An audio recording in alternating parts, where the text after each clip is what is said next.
अस्सलाम वालेकुम जी। सबसे पहले मैं आप लोगों का बहुत ज़्यादा शुक्रिया अदा करती हूँ जिस तरह कमेंट्स में आप मेरी हौसला अफजाई करते हैं और मेरी रेसिपीज़ को पसंद करते हैं। आज मैं बनाने लगी हूँ हर घर में ही बहुत पसंद किए जाने वाले आलू की रेसिपी। आज मैं बनाऊँगी आलू की कतलियाँ बहुत ईजी तरीके के साथ। इसकी रेसिपी मैं आपके साथ शेयर करूँगी और इस दुआ के साथ हम इसको बनाना शुरू करते हैं कि जहाँ रहें हंसते रहें और हंसाते रहें। तो चलिए जिसे मिल के बनाते हैं। ये मज़ेदार सी आलू की कतलियाँ बनाने के लिए यहाँ पे मैंने आधा किलो के जितने आलू ले लिए, इन्हें छील लिया।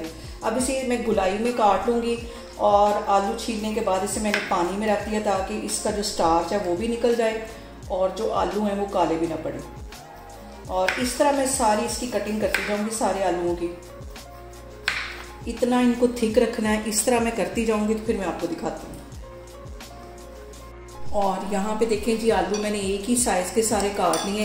पानी जो इसका ये देखें गंदला सा हो गया, इस पानी को मैं गिराती हूँ 2-3 पानी में से और अच्छी तरह आलूओं को धोती हूँ तो फिर मैं आपको दिखाती हूँ। और यहाँ पे देखें जी, आलूओं को मैंने 2-3 दफ़ा पानी में से अच्छी तरह धो लिया ताकि उसका जो स्टार्च है वो निकल जाए। और तकरीबन 5 से 6 टेबल स्पून के करीब एक कढ़ाई के अंदर मैं कुकिंग ऑयल डाल दूँगी और इसके साथ ही 1 टेबल स्पून के जितने इसमें ये ज़ीरा डाल दूँगी। हल्का सा ज़ीरा ये कड़कड़ाएगा तो फिर मैं आपको दिखाती हूँ। यहाँ पे 1 टेबल स्पून के करीब मैंने ज़ीरा डाल दिया ऑयल के अंदर और आधा टीस्पून इसके अंदर मैं डाल दूँगी कलवंजी। इससे जो फ्लेवर है वो बहुत मज़े का आता है, जैसा कि हम रेस्टोरेंट से लेके आलू की कतलियाँ खाते हैं, इसका फ्लेवर बिल्कुल ऐसा आएगा। और यहाँ पे देखें, ज़ीरे को और कलवंजी को ऑयल में फ्राई होते तकरीबन 2 मिनट हो गए, इसको जलने नहीं देना। और इसके अंदर अब मैं डाल दूंगी आलू, जिसे मैंने 3-4 पानी से अच्छी तरह धो लिया है।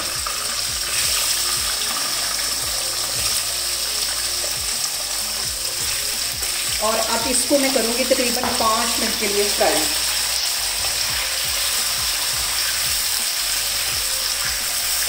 और आलू से बनी हुई चीज़ें तकरीबन हर एक को बहुत पसंद आती हैं, स्पेशली बच्चों को। और डेली रूटीन में जो हम खाने बनाते हैं उसमें इसको बनाएं, बहुत टेस्टी लगती हैं। इसको चावलों के साथ भी बना के आप इंजॉय कर सकते हैं। और यहाँ पे जो सबसे अहम बात है हमेशा की तरह वो एक है कि आपने मेरी रेसिपीज़ बनाते वक्त घबराना नहीं है, बिना स्किप किए आप मेरी वीडियोस देखें। और अगर अभी तक आपने मेरे चैनल को सब्सक्राइब नहीं किया तो प्लीज़ उसको सब्सक्राइब करें। और अब यहाँ पे इसके अंदर मैं कुछ मसाले ऐड कर दूँगी। तो मसालों में जो सबसे अहम मसाला वो नमक ही है। 1 टीस्पून भर के इसके अंदर मैं नमक डाल दूँगी। आप अपने टेस्ट के मुताबिक कम या ज़्यादा कर सकते हैं। और इसके साथ ही 1 टीस्पून में कुटी हुई रेड मिर्च डाल दूँगी और आधा टीस्पून के करीब इसमें मैं पिसी हुई रेड मिर्च डाल दूँगी। और 1 चुटकी से थोड़ी सी ज़्यादा ये हल्दी है, ये इसमें चली जाएगी। सारी चीज़ों को अच्छी तरह मिक्स कर लेना है।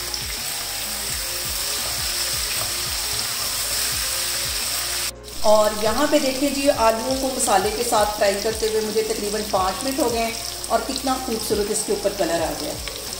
और यहाँ पे मैं इसमें डाल दूँगी प्याज, जो बिल्कुल बारीक मैंने चॉप कर लिया था।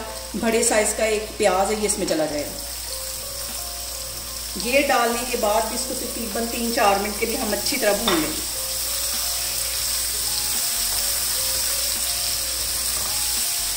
और यहाँ पे देखें जी, प्याज के साथ आलू की कतलियों को फ्राई करते हुए मुझे तकरीबन 2 मिनट हो गए। इस पॉइंट पे आके 1 टीस्पून भर के मैं कूटा हुआ सूखा धनिया डाल दूँगी। इससे जो फ्लेवर है वो भी बहुत मज़े का आएगा। मिक्स कर लेना है इसको।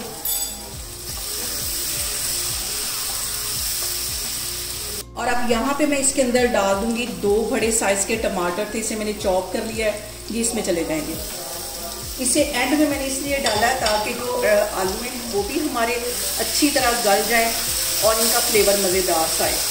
ये सारी चीज़ें डालने के बाद इसको मैं कर दूँगी कवर तकरीबन 5 मिनट के लिए। आग मैं यहाँ पे बिल्कुल दम वाली करने लगी हूँ, तो फिर मैं आपको 5 मिनट के बाद दिखाती हूँ।